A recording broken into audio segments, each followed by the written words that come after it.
Let it sink in for a moment. Because this is probably what we are going to get here. There is an interesting, if somewhat infamous, genre of games called walking simulators. I think it wasn't even called that at first officially by developers of such games. It was more of a making fun of games like this. You know, games where you don't do anything, just walk around. And Dear Esther, I've heard, was one of the first, if not the first, game like that. I've rarely played games of this sort. One I played twice was called Drizzle Path. Never to the end, but it's what you do. You walk around and don't do much. And I think might be a good thing to try this out together. This version, the landmark version or something, has a director's commentary, and people advise to play the game and later to play it again with the director's commentary, like watching a DVD, which is nice, isn't it? Okay, let's start with The Lighthouse and see what is waiting for us. Dear Esther, the morning after I was washed ashore, salt in my ears, sand in my mouth, and the waves always at my ankles, I felt as though everything had conspired to this one last shipwreck. I remembered nothing but water, stones in my belly and my shoes, threatening to drag me under to where only the most listless of creatures swim.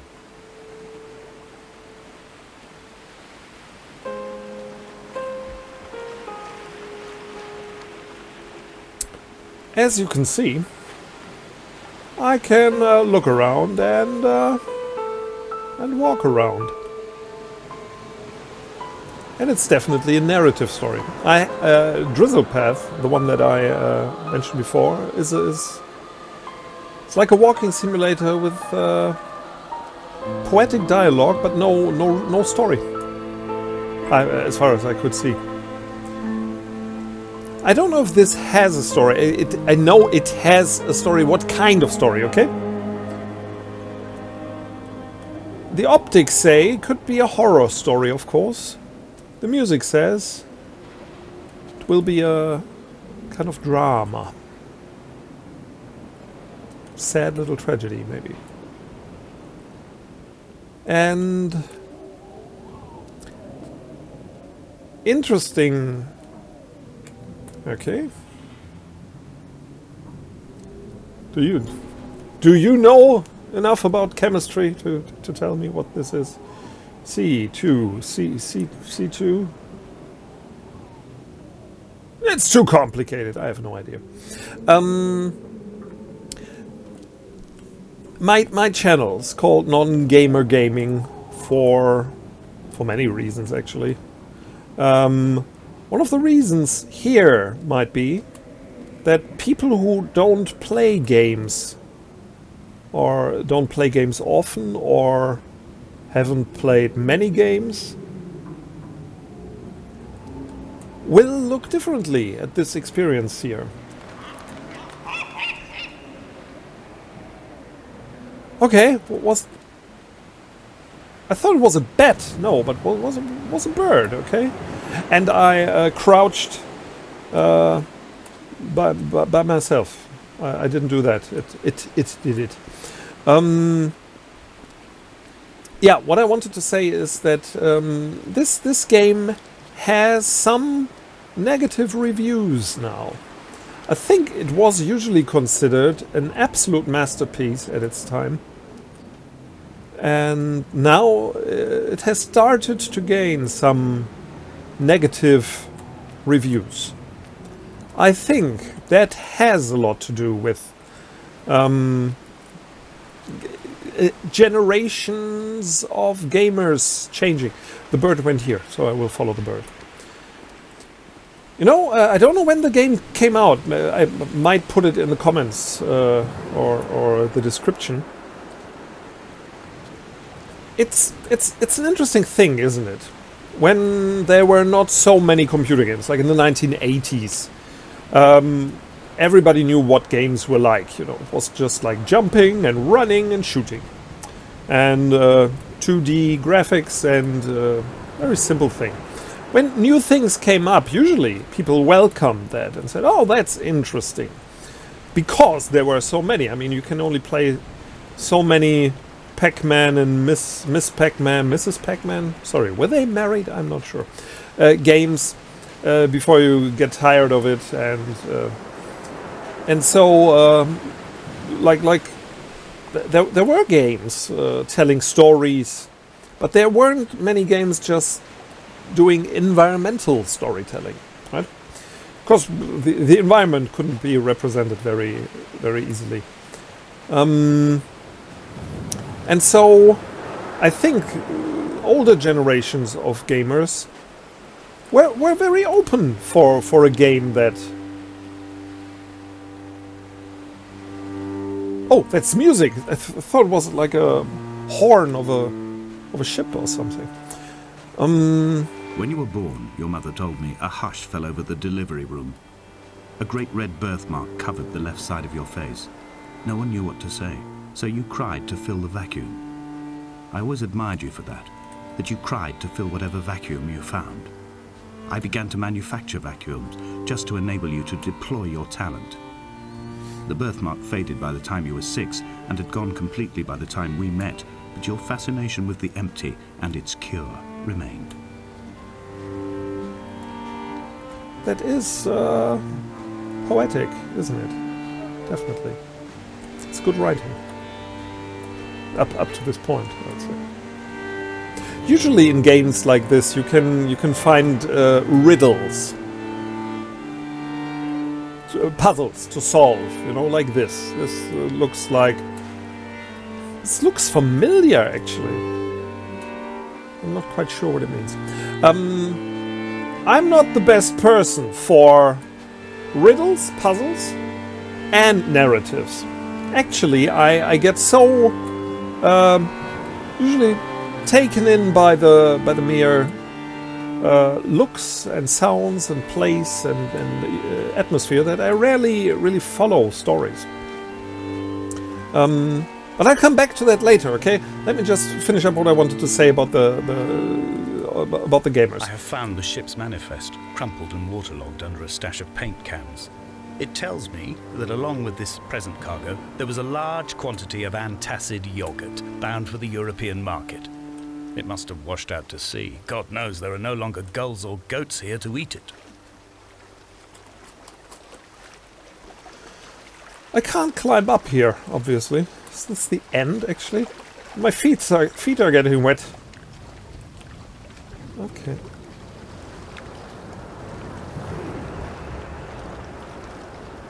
Did the car fall down here? Maybe it did. I hope I'm not overstraining your attention, dear viewer, by talking over the narrative here. By the way, this is not a walkthrough, right? This is not going to be the whole story. This is about, let's say, an hour, if that's fine, of experiencing a walking simulator and this kind of game together. And then you can decide if that is interesting or not. I should put a checklist here to finish my topics. Can I run? No, I can't. I found somebody criticizing that, and that brings me back to the negative reviews. Gamers of yesteryear were probably more open for new experiences, like a walking simulator where you just walk. Gamers of today are so used to having all their wishes catered to by a game. You know, it should be open world, should be immersive, should have good graphics, should have puzzles, should have good shooting mechanics, should have driving, should have flying around, and survival, and zombies, and so on. That maybe a game like this is boring to a generation which, as far as I'm concerned, should be even more educated and more open for any kind of experiences. But okay, let's not get too negative here.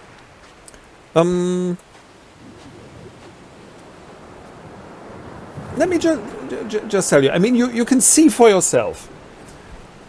It's perfect for non-gamers because you can't do anything wrong. There's no HUD, you know, no data on the screen somewhere, no mechanisms like hit points or something where I get hurt, or not even anything until now that gives me a task, you know. I mean, I could have found in the lighthouse over there, I could have found a letter or something sending me somewhere, but it doesn't. The game doesn't do that. The game just lets me walk here. And I mean, how do you feel? Is that beautiful? I think it is. It's not state-of-the-art graphics, but it's totally adequate and even beautiful, right?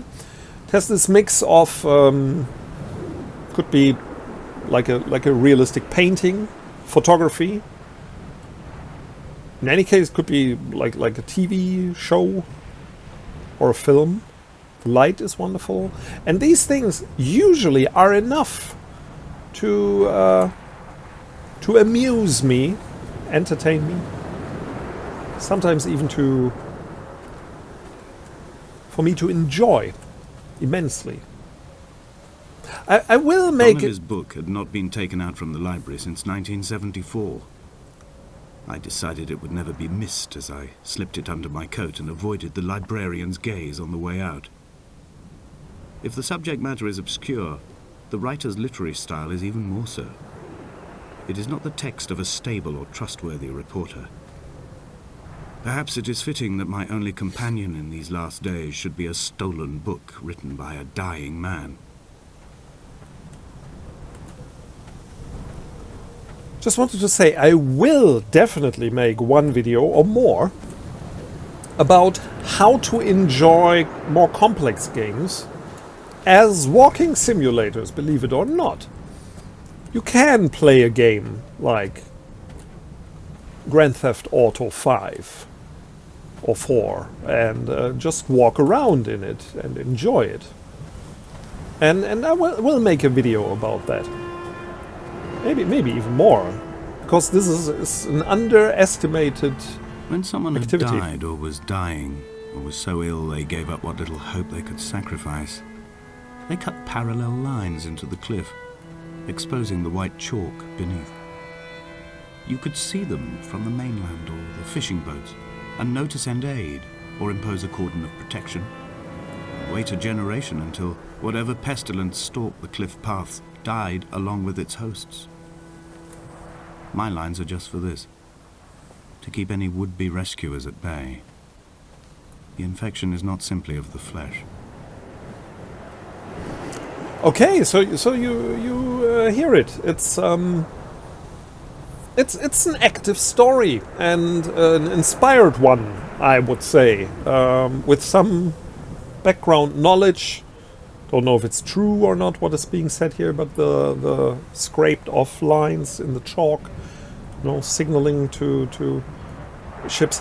What usually I want to find out is, of course, can I die here? This could be the point where the boat, the car, was lying there downstairs, right?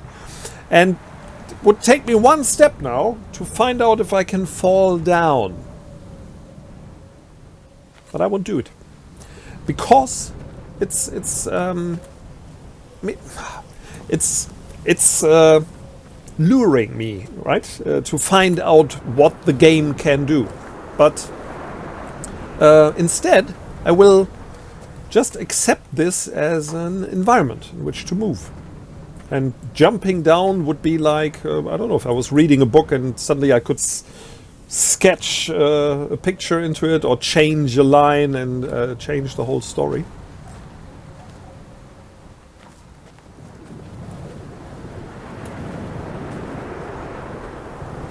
So, talking about books... They were God-fearing people, those shepherds. There was no love in the relationship. Donnelly tells me that they had one Bible that was passed around in strict rotation. It was stolen by a visiting monk in 1776, 2 years before the island was abandoned altogether. In the interim, I wonder, did they assign chapter and verse to the stones and grasses, marking the geography with a superimposed significance, that they could actually walk the Bible and inhabit its contradictions?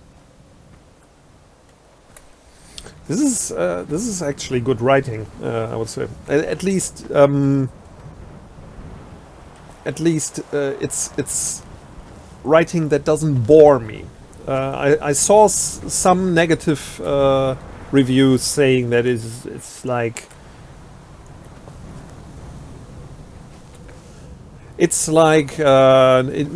intellectual story written by English teachers or something like that. But that might just as well have been written by some cynical teenager who thinks that everything having to do with death or the Bible or whatever is overrated and so on. Yeah, Dear Esther, I met Paul. I made my own little pilgrimage. My Damascus, a small semi-detached on the outskirts of Wolverhampton. We drank coffee in his kitchen and tried to connect to one another. Although he knew I hadn't come in search of an apology, reason or retribution, he still spiraled in panic, thrown high and lucid by his own dented bonnet. Responsibility had made him old. Like us, he'd already passed beyond any conceivable boundary of life.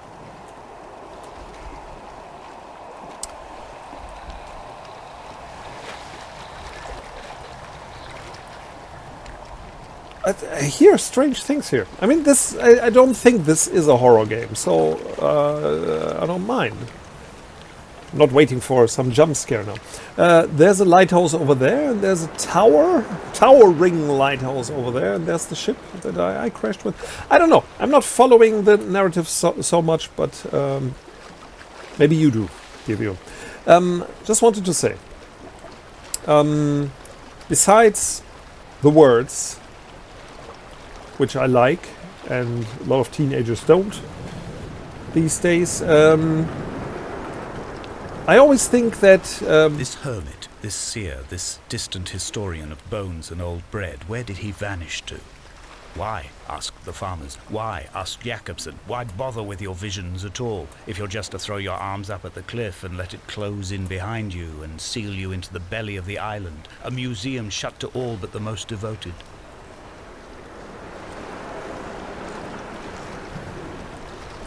It shows what I wanted to say. Instead of... I will stop for a second because I see it triggers the monologues when I move on. Just for a second to say, you can experience a game as literature, as a narrative structure. You can experience it as a gallery of pictures in which you can move, and you can enjoy it as architecture even. I will post a game like this, which is architecturally nice. You can experience it as traveling, I think. So a lot of sorts of art and other experiences are inherent in game environments, even if you don't play the game as a game. And this is important if you try to follow what I'm trying to do with this channel, maybe. Ah, gee, what is this? A lot of H, a lot of a little oxygen, and I have no idea what that is. I could look it up. What is that? Psychedelic sausage dancing, or some Lovecraftian horror or something? This is paint, right? There was paint in the lighthouse, so I think somebody went here to paint this. It hasn't grown on the walls like fungus or something.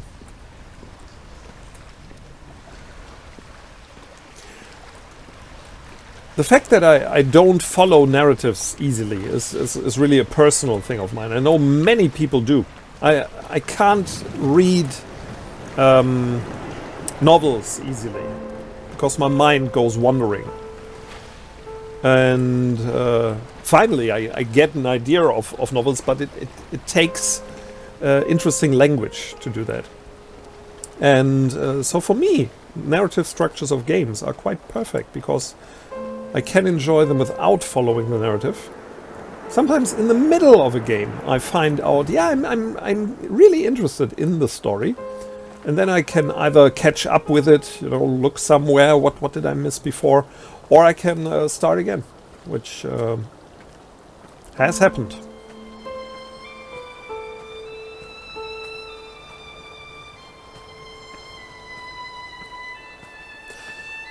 Environmental storytelling is an interesting thing. I came across not only in games, but in the architecture of amusement parks, actually. I've got some books somewhere. He still maintains he wasn't drunk, but tired. I can't make the judgment or the distinction anymore. I was drunk when I landed here, and tired too. I walked up the cliff path in near darkness and camped in the bay where the trawler lies beached. It was only at dawn that I saw the bothy and decided to make my temporary lodgings there. I was expecting just the aerial and a transmitter stashed in a weatherproof box somewhere on the mount. It had an air of uneasy permanence to it. Like all the other buildings here, erosion seems to have evaded it completely.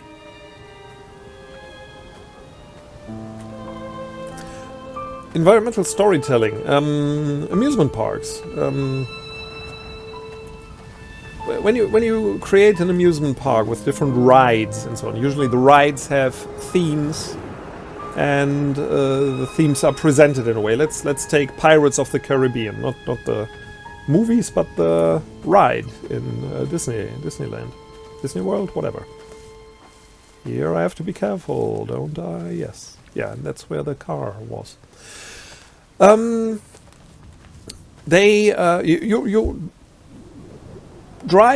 row your boat down the stream, merrily, life is but a dream, and you see all the figures by the side, and you get an idea of life as a pirate, little situations and so on, and I think by the end of it you see a big battle, and your mind creates a narrative out of that, about what it is like to be a pirate here without worries, then with some worries. Oh, there is a Bible. I can't pick anything up. Oh, I can zoom in by pressing the button. I didn't realize that. But there's no... Usually it's E or F pressing to pick up things. I can't do that here. Yes, and this kind of storytelling in the environment is usually even used outside the ride while you're waiting in a queue, so that you don't get bored. You know, that you already see certain things and your mind starts wondering, what is this? Where does this come from? And then the closer you get, the more ideas you get. Ghost houses, haunted houses and so on, they have a lot of that too. And this is of course the same, just that here I'm sure there is a story behind that, that's not just environmental. But the environment tells it. So if you play the game until the end, you might know the whole story, and then you might want to walk along here again to see what you missed, maybe. There's one game that I actually played to the end, and maybe I should put that up here, called Firewatch. This is not long at all, right? And that was my first experience. Hope I won't break my bones walking down here. Okay. What's Dear that? Esther, I have now driven the stretch of the M5 between Exeter and Bristol over 21 times. But although I have all the reports and all the witnesses, and have cross-referenced them within a millimetre using my Ordnance Survey maps, I simply cannot find the location. You'd think there would be marks to serve as some evidence. It's somewhere between the turn-off for Sanford and the welcome brake services, but although I can always see it in my rear-view mirror, I have as yet been unable to pull ashore. You just saw, right, that there was a kind of chapter marker here, a little break, but it's still where I come from. A lot of games have that. You know, they create a map where you can move, but before you can move to the next part of the map, it has to load again, and so there's never, or rarely, a real open world. There are some tricks that the developers use to bring you from one chapter to the other. Yeah, and besides the chapters, this part of the map is perfect to show you. Although it looks like this is an island and I can walk anywhere, I can't. Right? It's tunnels and paths that I have to use. But the illusion is perfect. I think it really looks like I can climb up here. I just don't want to because there's more interesting stuff down here. And this is a little art in itself. Because if you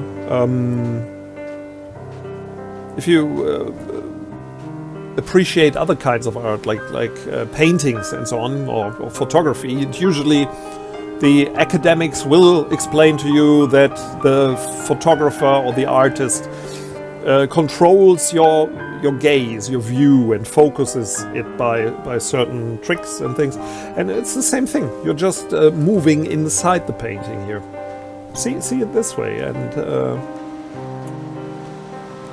don't wait for things to happen or for things to do. Just enjoy the environment. There's a lot of things lying around here, and repossession advice. Okay. Did a plane crash here, or did people bring that from the boats? I like the wind, by the way. I like the sky and the wind and the little gusts of fog flying over here. Okay, these planes have crashed and were looted, either by survivors or by other people. Oh, you know, that's what I mean with my mind wandering. There is a nice audio drama in my home country about Lady Dracula, the daughter of Dracula, and she is in Spain, I think. Is it Spain? I don't know. On the coast somewhere, and people encounter her, and it turns out that she was on a ship, and the ship was stranded because that seems to have been a thing, that pirates turned on fake lighthouse lights to lure ships into the cliffs and then loot them. And then Lady Dracula takes revenge on the poor people who happened to come across her and who are not looters. But spoiler, if you ever come to Germany and find old audio dramas for children from the 1970s and 80s, you have now been spoiled.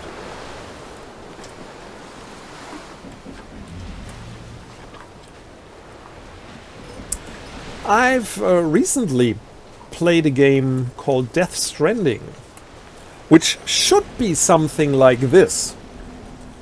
I just realized, because you carry packages in a very imaginative post civilization world, seemed like that, and this is doing something better than the other game, because there must be a hole in the bottom of the boat.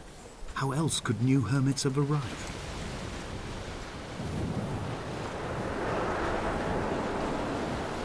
Did he eat nor drink? And neither did he eat nor drink. Okay. The Death Stranding game gave the player a lot to do, you know, like carrying things, holding balance, even following natural urges on their way. And this here doesn't. I feel a bit like a ghost, not doing anything, and I like this. I like this a little better. Because I'm here to experience whatever happened here. It's a buoy right out there. First I thought there was a person signaling me. Neither did he eat nor drink. Seems like I missed first part of the sentence or something. I like the sound design here.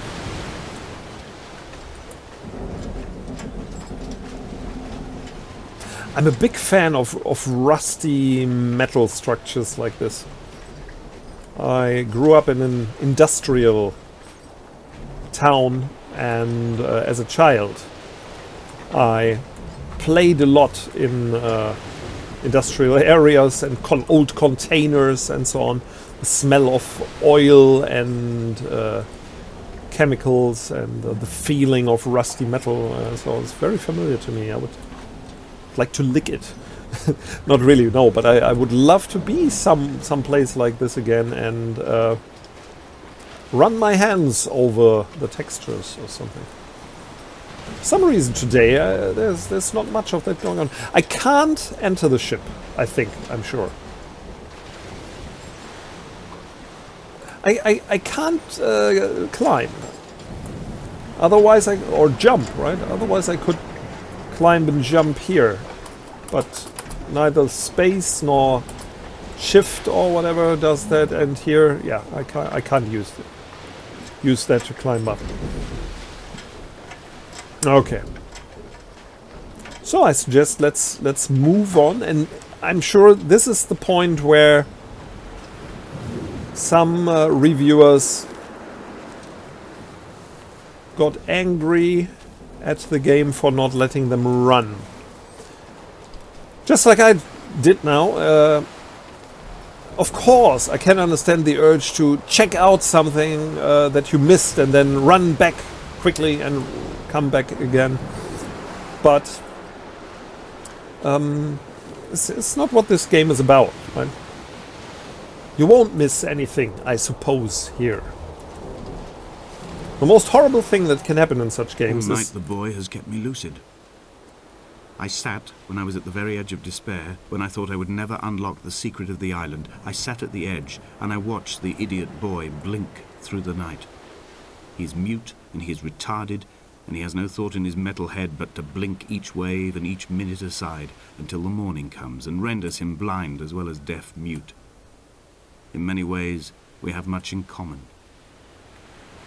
He's talking about what I call the buoy, right? Isn't it called buoy? Is it called boy, or is he making fun of it in a way?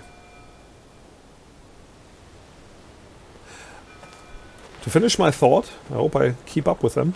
The most horrible thing that can happen in a game like this is if you have a game that is not truly a walking simulator, but a game where you collect things, solve puzzles, have to find something, and still it's open for you to experience and to discover things. Because then what easily happens is you miss something and you walk around for literally hours trying to find what you missed.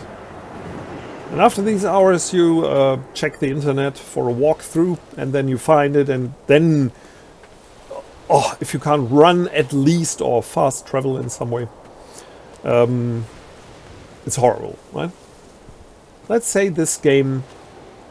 Ah! What? What's going on here? I did... Believe me or not, believe me, please, I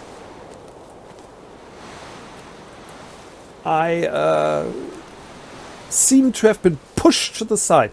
Am I walking back to where I came from? If I am, I don't know where to go, actually.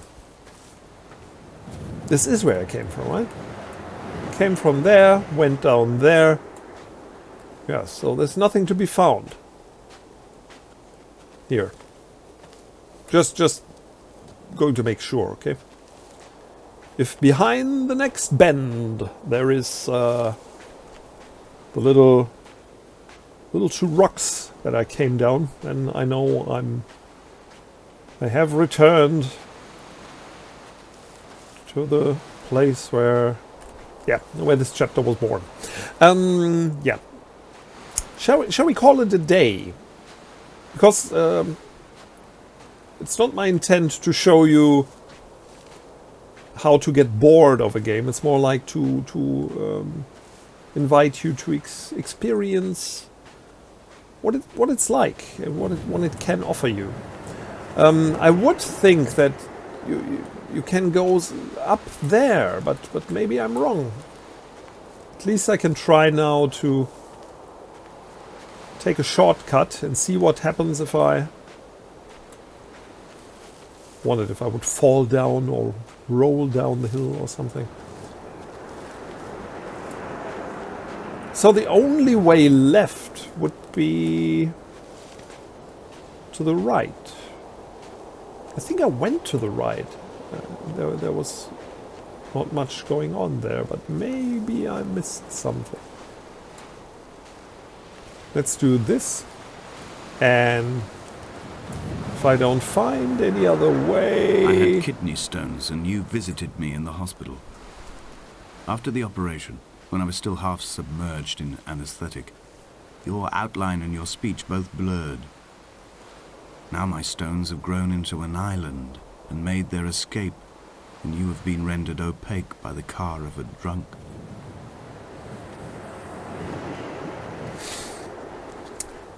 I'd actually have to follow the story closely. You know, who when is I first you? looked into the shaft, ESTHER, I swear of course. I felt the stones in my stomach shift in recognition.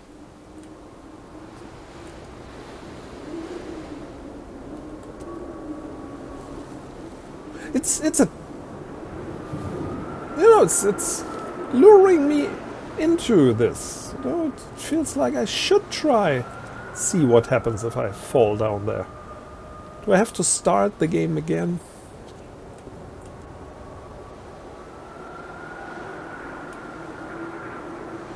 It's water, right? What I'm seeing there. It's not something moving. I've read too many Lovecraft stories, I think, to just see, to look into abysses without thinking I see horrible, eldritch things. This is beautiful, isn't it?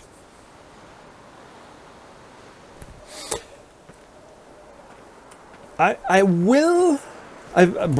forgot to look in the beginning about I've begun to climb, the names of the chapters. away from the sea and towards the center. It is a straight line to the summit, where the evening begins to coil around the aerial and squeeze the signals into early silence. The bothy squats against the mount to avoid the gaze of the aerial. I too will creep under the island like an animal and approach it from the northern shore.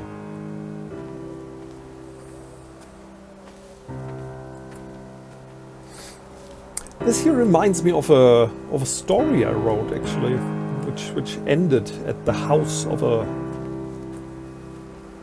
somebody, and before it there were gardens and little fields and acres full of pumpkins. It was a Halloween story, but trying to write a seriously creepy and disturbing Halloween story. Really reminds me of The that. bothy was constructed originally in the early 1700s. By then, shepherding had formalized into a career.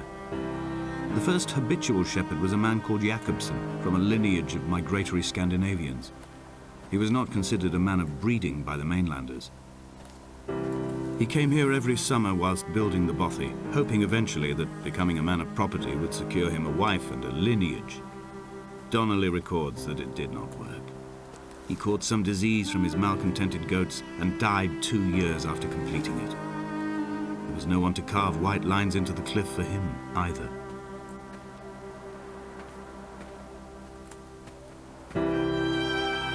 What happened to the sheep then, if the shepherd dies? That's a horrible, horrible vision I got now. When the oil lamps ran out, I didn't pick up a torch, but used the moonlight to read by. When I've pulled the last shreds of sense from it, I will throw Donnelly's book from the cliffs and perhaps myself with it. Maybe it will wash back up through the caves and erupt from the spring when the rain comes, making its return to the hermit's cave. Perhaps it will be back on the table when I wake. I think I may have thrown it into the sea several times before.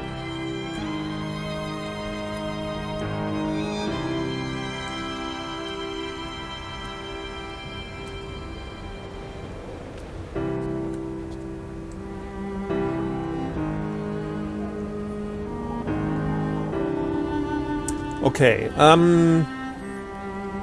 hope I don't make a fool out of myself, because other people usually pay more attention to narratives than I do, as I said.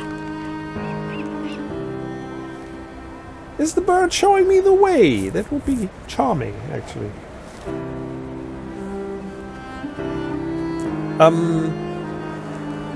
Because I'm speculating now. Is it I'm listening to the thoughts of a person talking to Esther. I don't know who Esther is yet. Or do I have pictures in my mind? I'm not the person myself, am I? I just fell down. I didn't want to go so far. Just wanted to follow the bird.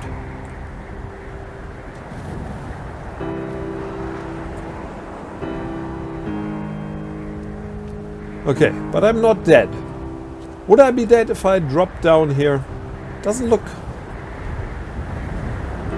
It looks like I wouldn't die. It looks like I would be horribly injured and suffer and die in the next few days. So, not going to happen. Not on my watch. Yes. I plan on reaching the next point where a new chapter would start, so that if I play this on, I won't start at have to start at the last checkpoint, so to say, and then yeah, then see what happens.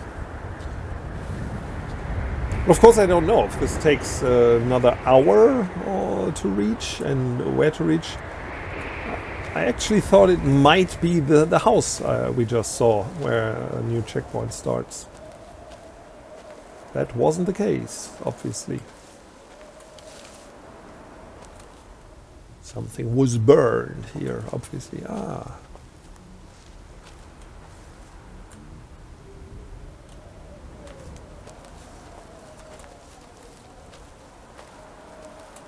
Is it science? Is it magic? Is there a difference between the two? We might never know. Is it art? Is it religion?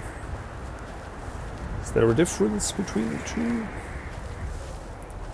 We might never know. Making this up, in case you wonder. Okay, I can't get up here. This is the other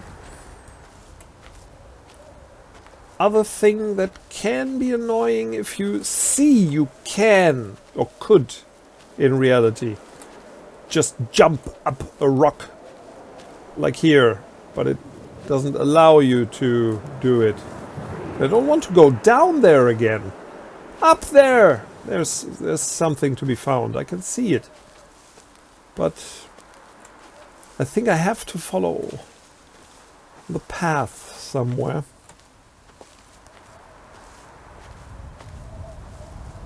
But the path ends here, doesn't it? Up there, there's another path going on. On the right side again, did I miss something? No. Definitely not here. Okay. If I don't find it, this is where we will stop, where our paths will separate. Yours and mine, and that of the game and mine. And I think you got an idea. There are games that people say are similar to this. Namely, The Vanishing of Ethan Carter and The Suicide of Rachel something. But I think they have more story than this. But this seemed to be the best place to start, I would say. And it wasn't it? Because it really, except now, right now, I don't have the feeling I did a lot of things wrong. And I will find a way up there, definitely. But I think I don't have much more to say about this game. Maybe I have more to say about games like it, and we'll meet again in another walking simulator to compare the two. But anyway, I hope you liked it. And if you're really a non-gamer as far as you want to bring gaming into the life of your old grandpa, who has spent his life traveling and says, I can't travel anymore, I'm losing my joy in life. Maybe you can bring him to a place like this and show him he can still find new places. It's just modern stuff, and it's just it's not the same.